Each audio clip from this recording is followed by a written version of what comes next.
Imagine being told that the people coming to save you are actually demons sent to drag you to hell.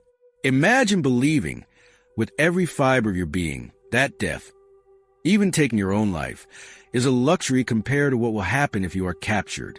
For thousands of Japanese women in 1944, this wasn't a nightmare. It was their reality. The Second World War in the Pacific wasn't just fought with guns and bombs. It was fought with terrifying psychological warfare. As the American war machine inched closer to the Japanese homeland, the Japanese military government knew they were losing, but they couldn't admit defeat. Instead, they spun a web of terrifying propaganda that trapped their own civilians in a prison of fear. They told their people, specifically the women, schoolgirls, and nurses on islands like Saipan and Okinawa, that American soldiers were not human men. They were painted as kichiku, or brute beasts. The propaganda machine worked overtime, circulating posters and radio broadcasts claiming that if captured, women would be subjected to unspeakable atrocities. They were told they would be raped, tortured, and humiliated in ways that defied imagination. They were told the Americans would run over them with tanks for sport and butcher their children. This fear was so absolute, so ingrained, that mothers were prepared to smother their own crying babies to avoid detection. They believed they were saving their children from a fate far worse than death. The Japanese code of Bushido, the way of the warrior, had warped into a suicidal mandate for civilians known as Gyokusai, or the shattered jewel. The poetry of the phrase had a gruesome reality. The idea that it is better to shatter like a beautiful jewel into a million pieces than to be compromised by the enemy. Surrender was not an option. It was a stain on the soul that could never be washed away. As the skies turned black with American planes and the ground shook from the incessant thumping of naval artillery, these women retreated into the earth. They huddled in the dark, damp limestone caves that honeycombed the islands. These caves became tombs of the living. Inside, the conditions were apocalyptic. Starvation had set in weeks ago. People were reduced to eating tree bark, jungle snails, and even the leather of their own shoes. The air was thick with the suffocating heat of the tropics, mixed with the stench of dysentery, infected wounds, and unwashed bodies. In this darkness, the terror festered. Every sound from outside, the snap of a twig, the rumble of an engine, sent waves of panic through the huddled masses. Japanese soldiers, often ragged and desperate themselves, enforced the shattered jewel ideology with brutal efficiency. They handed out grenades to circles of schoolgirls. They pushed families toward the cliffs. They whispered that the American devils were right outside, ready to feast on their bones. The women waited for the end. They clutched jagged rocks, shards of glass, or rusted knives, ready to cut their own throats at the first sight of a green uniform. They waited for the monsters they had been warned about. And then the moment came. The footsteps stopped outside the cave entrance. A shadow blocked out the blinding tropical sunlight. The women flinched, squeezing their eyes shut, waiting for the gunfire, waiting for the pain. They prepared their souls for the end. But the blow never came. Instead, a voice called out, not in a scream of rage, but often in broken Japanese or plain English. "Come out. Water. Food." Slowly, hesitantly, they looked up. The silhouette looming over them was a demon with horns. It was a giant, dirty, exhausted young man. He was covered in sweat and mud, holding a rifle, but he wasn't pointing it at them. He was lowering it. He reached into his pocket. The women froze. Was this the weapon? Was this the torture device? He pulled out a bar of chocolate, or a pack of cigarettes, or a canteen of clean water. The cognitive dissonance was blinding. It hit them with the force of physical blow. These monsters weren't killing them. They were calling for medics to treat the wounded. They were offering rough hands to lift the weak off the ground. They were looking at the starving children not with hunger, but with pity. In that single moment, amidst the smell of cordite and the dust of the caves, the lie they had lived for years began to crack. Something happened that shattered their entire worldview. They realized the enemy was human. To truly understand why a prison camp, a place of confinement and barbed wire, could ever be described as paradise on earth, we must first ascend into the absolute inferno these women were living in before their capture. We have to understand that their baseline for existence had dropped so low that simply being alive was a statistical anomaly. By the time the Battle of Saipan reached its fever pitch in June and July of 1944, the island had become a slaughterhouse. The Japanese logistical lines were not just cut, they were obliterated. The Imperial Navy had been decimated, leaving the garrison on Saipan stranded without reinforcements or supplies. The soldiers were starving, their ribs showing through tattered uniforms, but the civilians, the women, the children, the elderly, were in an even more desperate state. As the American artillery barrage turned the surface of the island into a cratered moonscape, thousands of civilians retreated into the earth. They fled into the natural limestone caves that riddled the island's jungle landscape. Life inside these caves was a horror story that defies modern comprehension. Imagine a space designed for darkness, now packed with hundreds of terrified bodies. There was absolutely no sanitation. The air was heavy, hot, and stagnant, lacking ventilation. It became a toxic soup of sweat, vomit, and a metallic tang of blood. Dysentery and lice were rampant, spreading through the huddled masses like wildfire. The smell of rotting wounds and unwashed bodies was so suffocating that American Marines later reported smelling the caves long before they saw them. Food had run out weeks ago. The rice was gone. The canned goods were gone. People were reduced to scavengers in their own hiding spots. They scraped moss off the damp walls. They hunted for jungle snails. They chewed on tree bark just to feel something in their stomachs. Thirst was the greater killer, driving people to drink from muddied, stagnant puddles contaminated by the dead. But the physical suffering, the gnawing hunger and the festering disease, was nothing compared to the psychological terror that held them hostage. The civilians were trapped between two crushing forces, the advancing American monsters outside and their own desperate defenders inside. As the situation became hopeless, Japanese soldiers, radicalized by the shame of defeat and the rigid code of Bushido, turned on their own charges. They were no longer protectors. They became enforcers of death. They told the women that surrender was treason. They told them that to live under the American flag was a fate too shameful to bear. In the flickering light of oil lamps, soldiers moved among the civilians, handing out hand grenades like dark gifts. They instructed mothers on how to pull the pins and clutch their children tight. They weren't offering a defense. They were offering mass suicide. This culminated in one of the most tragic spectacles of the 20th century, Suicide Cliff and Bonsai Cliff. You may have seen the grainy black and white footage, but the reality was far more visceral in color. Hundreds of civilians were herded to the northern tip of the island. Behind them lay the ruins of their homes. Ahead of them lay a sheer drop of hundreds of feet into the churning Pacific Ocean. The scenes that unfolded there were apocalyptic. Women, their kimonos fluttering in the sea breeze, stood on the precipice clutching their infants. They were paralyzed by the lies they had been fed. They looked down at the jagged rocks and the crashing white waves, and then they looked back at the jungle where the Americans were approaching. Believing the Americans were devils who would torture their babies, they chose the rocks. They jumped. Whole families leaped hand in hand. The ocean below turned red. It was a mass psychosis driven by love and fear, a mother killing her child to save it from a monster that didn't exist. But not everyone jumped. Some hesitated. Some were simply too weak from starvation to walk to the cliffs. Some hid deeper in the recesses of the caves, paralyzed by indecision, clutching their unexploded grenades. They huddled in the silence of the dead, listening to the footsteps of Marines drawing closer. Inevitably, the Americans arrived.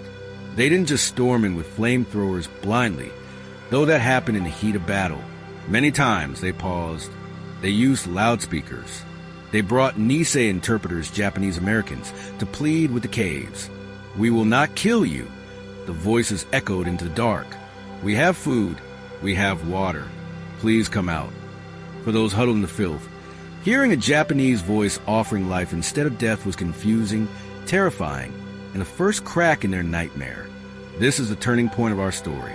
This is a moment where two worlds, separated by thousands of miles in a wall of terrified lies, finally collided in the dark. To understand the weight of this moment, we have to zoom in. We have to leave the broad strokes of history and focus on a single, terrifying heartbeat. Picture a Japanese nurse. Let's call her Keiko. She is huddling in the deepest recess of a limestone cave in Saipan. She weighs less than 80 pounds, her body wasted away by weeks of starvation and dysentery. Her uniform, once crisp and white, is now stained brown with mud and dried blood. She is trembling, not just from the fever racking her body, but from a terror so pure it feels like ice in her veins. She hears them before she sees them. The sound is alien to the jungle. It isn't the soft tread of a tabi-clad Japanese soldier. It is the heavy, rhythmic crunch of thick leather boots on stone. Crunch, crunch, crunch. The Americans, the devils. She clutches a jagged shard of glass she broke off a medicine bottle days ago. She presses it against her carotid artery. Her hands are shaking so violently she nicks her own skin. She remembers the posters. She remembers the officer who told her, "They will defile you before they kill you." She closes her eyes and prays for the courage to push the glass deep enough to end it quickly. Then, the darkness is shattered. A beam of artificial light, brighter than anything she has seen in months, cuts through the gloom. It sweeps across the damp walls, catching a reflection of wet stalactites until it lands squarely on her. She flinches, curling into a ball, bracing her muscles for the impact of a bullet or the thrust of a bayonet. She holds her breath, waiting for the scream of rage, the demonic roar she was promised. Instead, there is silence. Slowly, painfully, she opens one eye. A giant figure looms over her, silhouetted against the blinding light. It is an American GI. To her malnourished eyes, he looks like a titan, massive, broad-shouldered, covered in the grime of war. He is holding a rifle, a weapon that could end her life with a twitch of a finger. But he doesn't fire. He lowers the weapon. The barrel points to the ground. He says something in a language she doesn't understand, a low, rumbling sound. It isn't a bark command. It sounds tired. Then he moves his hand. Keiko flinches again, gripping the glass tighter. This is it, she thinks. He is reaching for his knife. But his hand doesn't go to his belt. It goes to a pocket on his chest. He fumbles for a moment, and then extends his hand toward her. He isn't holding a weapon. He is holding a bar of chocolate, or perhaps a pack of cigarettes, or a canteen of clean, processed water. The universe freezes. The cognitive dissonance is blinding. It is a physical shock to her system, more disorienting than an explosion. Her brain, rewired by a month of intense propaganda, cannot process the data it is receiving. Demons do not share food. Monsters do not offer water. Beasts do not lower their weapons. She stares at the chocolate bar wrapped in foil. It represents everything she was told didn't exist. Mercy, abundance, humanity. The soldier takes a step closer, not aggressively, but cautiously. He mimics the motion of eating, pointing to his own mouth, then to hers. He smiles, a small, hesitant expression on a dirty, unshaven face. In that second, the devil dissolves. He is replaced by a farm boy from Iowa or a factory worker from Detroit who is just as scared, just as exhausted, and who just wants this war to be over. There are recorded accounts of Japanese women who were so shocked by this specific act of kindness that they went into a state of catatonia. They simply shut down. The reality was too radical to accept. Why was the enemy feeding them? Why were they calling for medics with red crosses on their arms? Why were they taking off their own ponchos to wrap around the shivering shoulders of the women they were supposed to be slaughtering? Keiko drops the shard of glass. It clinks against the stone floor. It is the sound of the war ending, not with a bang, but with a surrender fear. She takes the chocolate. Her hand brushes his. He doesn't strike her. He helps her stand up as she is led out of the cave, blinking into the harsh sunlight of the Pacific. She is not being marched to her death. She is being walked toward a truck that will take her to a camp. She is terrified. Yes, she is confused, absolutely. But for the first time in months, she is alive. And the monster beside her is just a man. What they found inside the American internment camps wasn't just a surprise. It was a psychological earthquake. It was arguably the biggest shock of the entire war for them, shattering the remaining fragments of propaganda they had lived by. To understand their reaction, you have to remember their mindset. As the trucks rumbled toward the rear lines, the women sat in terrified silence. They believed they were being taken to rape camps or execution pits. When the truck stopped and they saw barbed wire, they flinched. Here it begins, they thought, the torture. But what lay behind that wire wasn't a dungeon. It was a display of the legendary American logistics machine, a force of nature that the Japanese military could not comprehend, let alone defeat. The first shock was the processing. The women were taken to decontamination tents. For months, they had lived in filth, their bodies covered in sores, mud, and lice. They were ashamed of their appearance. Here, they were met not with whips, but with hygiene. They were stripped, terrifying at first, but then came the warm water. Soap, real, fragrant lathering soap, for a woman who hadn't felt clean in half a year. The sensation of scrubbing away the cave dirt was ecstatic. Then came the puffer guns, hoses that blasted white clouds of DDT powder to kill the lice that had been eating them alive. It was undignified, looking like ghosts in the white dust, but the relief was instant. The itching stopped. They were given clean clothes.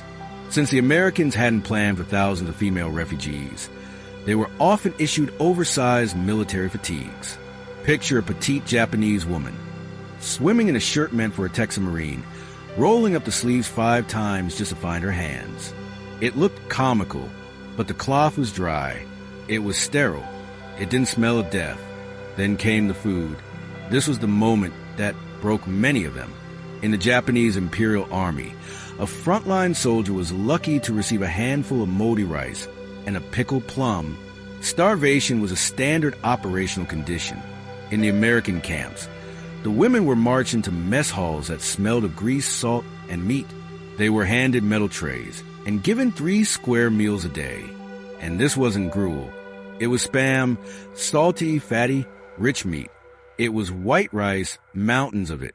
It was bread, powdered milk, and chocolate. And then there were the peaches, canned peaches in heavy syrup. To a starving refugee, the sweetness of that syrup was overwhelming. The caloric intake was so high and the food so rich compared to their starvation diet that it actually caused a medical crisis. Many women became violently ill initially because their shrunken stomachs simply couldn't handle the fat and sugar. They had to be weaned onto the paradise diet slowly. One Japanese nurse, whose diary was recovered years later, described the camp with a sense of awe that borders on religious. She wrote about the magic medicine the Americans possessed.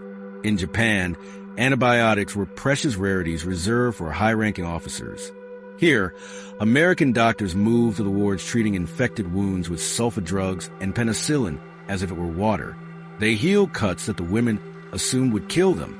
But the biggest shock wasn't material abundance. It was the lack of cruelty. They weren't forced into slave labor or prostitution, as the propaganda had promised. Instead, the camp commanders, realizing they had a population of bored and anxious civilians, allowed them to organize. The women started sewing circles to tailor the giant uniforms. They organized schools for children, using scraps of cardboard for slates. They held tea ceremonies using canteen cups. The American guards, mostly young men, draftees far from home, often treated the women with a clumsy, protective courtesy. They weren't the demons of the posters. They were bored kids who missed their own mothers and sisters.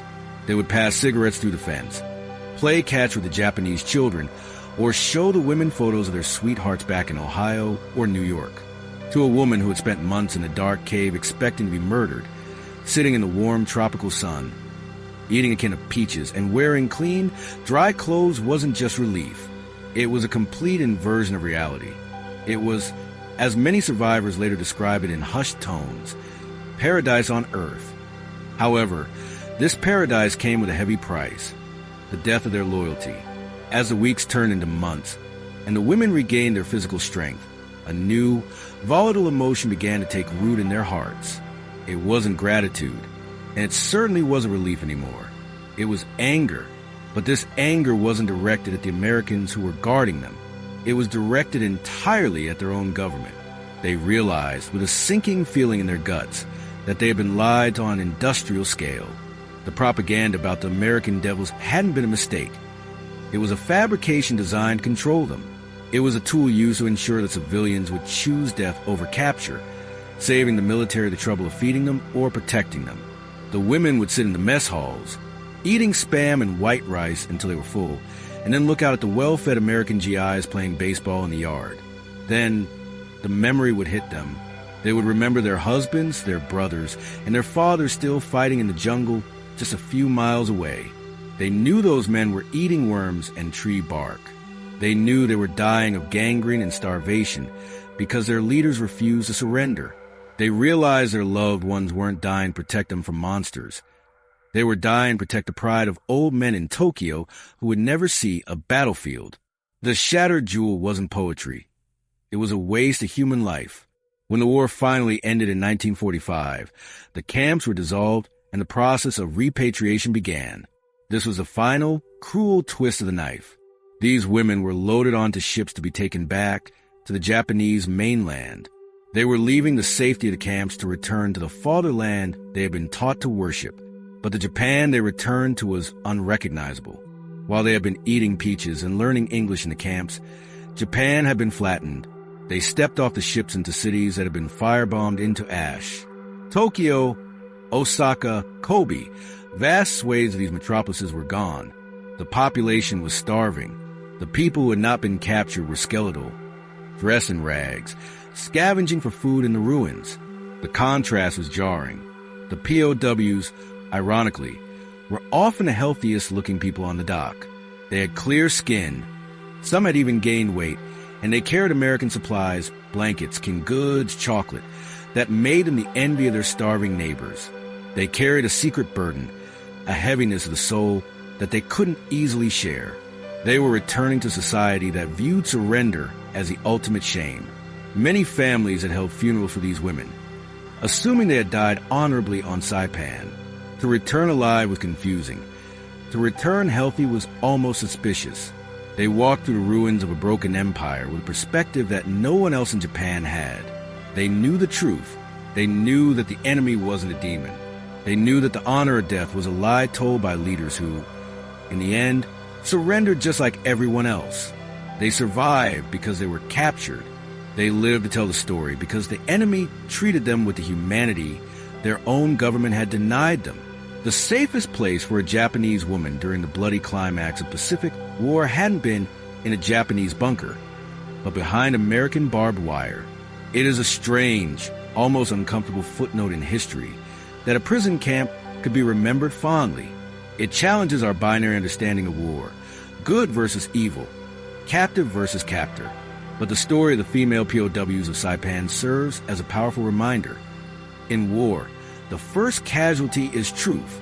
These women were almost killed not by bullets, but by a lie.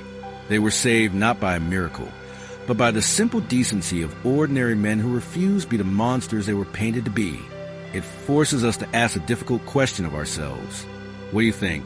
If you had been told your whole life, by your government, your teachers, and your family, that the enemy was a monster who would eat your children, would you have believed the hand offering the chocolate bar? Or would you have jumped from the cliff?